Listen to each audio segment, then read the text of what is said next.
umhlaba wonke la kufinyela khona lo mfanekiso oqoshiwe igama umlekeleli wakambanjwa impunga yesintu. Namuhla nginiphathele isihloko esinohlonze ngendlela engakazi ibone esesibashayileka abantu abaningi. Lento engizokhuluma ngayo imizi eminingi siphelile ngesizathu sokuthi yehluleke ukuyenza. Ngikhuluma ngani namuhla? Ngifuna ukuthinta indaba yenhlambuluko. Kwesinye isikhathi kuyenzeka uthola ukuthi impi isesendeni. Ngisho ukuthini mangithi impi isesendeni ngisho ukuthi kuxabene abantu bomndeni. Makuxabene abantu bomndeni uthola ukuthi leyo ngxabano yabo akuyona yabo kodwa kukhona indawo la isuka khona. Isizulu sakithi ke sike sithi upelepele omdala uyavuka ogqokweni. Sisho ukuthini isizulu masithi upelepele omdala uyavuka ogqokweni?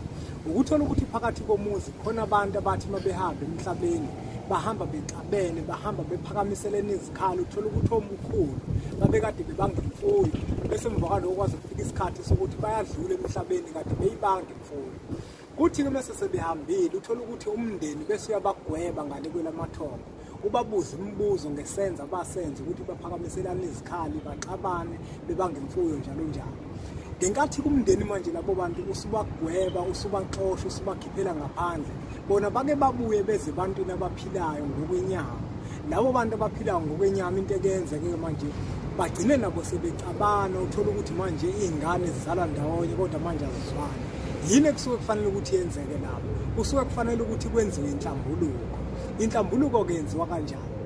Uma kuzokwenziwa inhlambuluko kubalekile ukuthi uphume wena njenganomuntu okanye ubuze ukuthi lento ekhona phakathi komuzi edinga inhlambuluko iyinto emayelana nani, ngoba inhlambuluko ngaso sonke isikhathi mayenziwa ikiqala enkulumeni kuqala kukhulunywe kuqala ngokomlomo.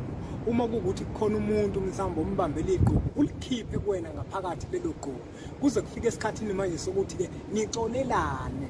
Uzokhumbula phela ukuthi ngenkathi niyikhuluma lento neniphilayo ngokwenyama nabantu abangasekho nangale kwelamathongo leyo nkulumo ihamba iziyofika khona. Labo bantu labo ngenkathi nicolelana neniphilayo ngokwenyama nabo bayaxolelana ngale kwelamathongo.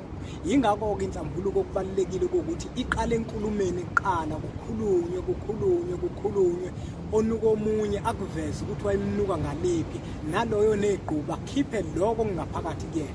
Ngeke ngingathandi ke mina njenganempunga yesintu ukuthi abantu mabenza inhlambuluko bayigqobe ngoba ayenzeki. Imizi eminingi iphelile ngesizathu sokuthi bayehluleka ukwenza inhlambuluko ngeqiniso. Kubalekile ukuthi uma kwenza inhlambuluko angabibikho umuntu ozobamba into ethile ngaphakathi esifubeni.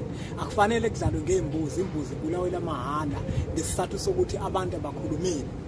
Kubalekile impela ukuthi maniyenza kube khona umuntu okuyena ozonihola kuleyo nhlambuluko ukuze abantu bakwazi ukuthi bakhulume ngempela okuyikona kona. Bese emva kwalokho bese kuphunyelwa ngaphandle sekothelelana amanzi.